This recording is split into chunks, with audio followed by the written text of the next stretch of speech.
துப்பாக்கி அச்சுறுத்தல் விவகாரம் அர்ஜுனா பிணையில் விடுவிப்பு.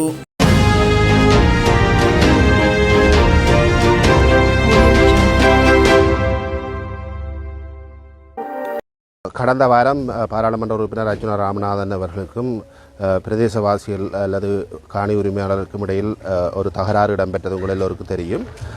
அந்த தகராறின் அடிப்படையிலே கடந்த வெள்ளிக்கிழமை ஒரு பெண் விளக்கமறியலிலே மல்லகம் நீதவான் நீதிமன்றினாலே வைக்கப்பட்டிருந்தார். அதே போன்று கடந்த திங்கட்கிழமை மன்றிலே முற்படுத்தப்பட்டிருந்த பாராளுமன்ற உறுப்பினர் ராமநாதன் அர்ஜுனா அவர்கள் இன்றைய தினம் வரை மன்றினாலே விளக்கமறியலிலே வைக்கப்பட்டிருந்தார்.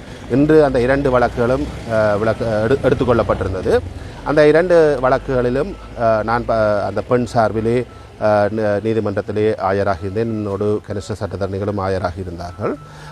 அந்த வழக்கிலே நாங்கள் இரண்டு விதமான விண்ணப்பங்களை மேற்கொண்டிருந்தேன். ஒன்று, அந்த பெண்ணை பிணையில் விடுதலை செய்ய வேண்டும் என்று கவர்மெண்டில் விண்ணப்பம் செய்த அடிப்படையிலே பெண் பிணையிலே விடுதலை செய்யப்பட்டிருக்கின்றார்.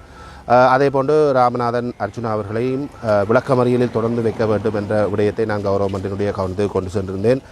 மிக பிரதானமாக லைசன்ஸ் வழங்கப்படுகின்ற ஒருவர் எந்தவித குற்ற பின்னணியும் இல்லாத ஒருவராக இருக்க வேண்டும். அவருக்கு தான் லைசன்ஸ் வழங்க வேண்டும். குறிப்பாக கிரிமினல் வழக்குகள் இருக்கின்ற ஒருவருக்கு லைசன்ஸ் வழங்க முடியாது.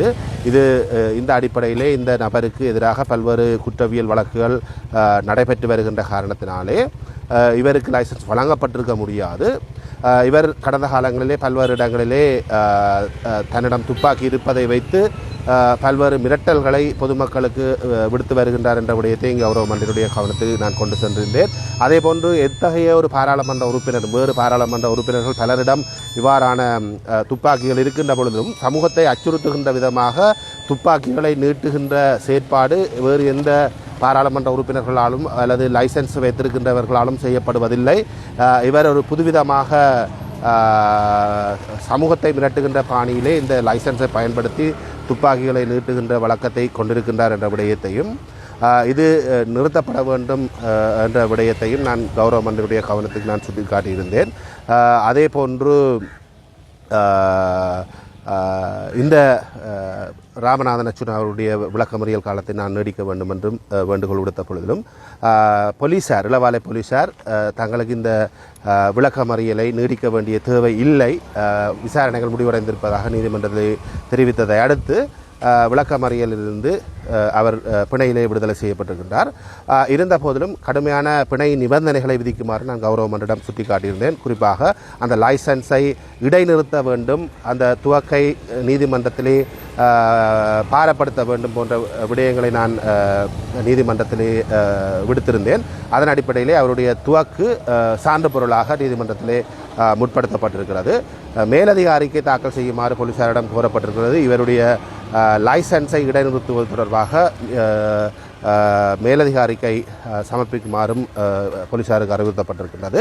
அத்தோடு இந்த வழக்கோடு சம்பந்தப்பட்ட முறைப்பாட்டுக்காரர்களை குறிப்பாக அந்த பெண்ணை அச்சுறுத்துகின்ற விதத்திலே இவர் எந்தவித செயற்பாடுகளிலும் ஈடுபடக்கூடாது என்ற விடயத்தையும் கவர்மெண்ட் சுட்டிக்காட்டுகிறது. இந்த கடுமையான பிணை நிபந்தனைகளை மீறுகின்ற பட்சத்தில் இவருடைய பிணை ரத்து செய்யும் என்கின்ற விடயத்தையும் கவர்மெண்ட் இன்றைய தினம் பாராளுமன்ற உறுப்பினருக்கு தெரிவித்திருக்கிறது. ஆகவே மிக கடுமையான பிணை நிபந்தனை அடிப்படையிலே அவருடைய துப்பாக்கி நீதிமன்றத்திலே சான்று பொருளாக முற்படுத்தப்பட்டிருக்கின்ற நிலையிலே இன்றைய தினம் அவர் பிணையிலே விடுதலை செய்யப்பட்டிருக்கின்றார். இந்த வழக்கு எதிர்வரும் ஆகஸ்ட் மாதம் 19ஆம் தேதிக்கு தவணையிடப்பட்டிருக்கின்றது.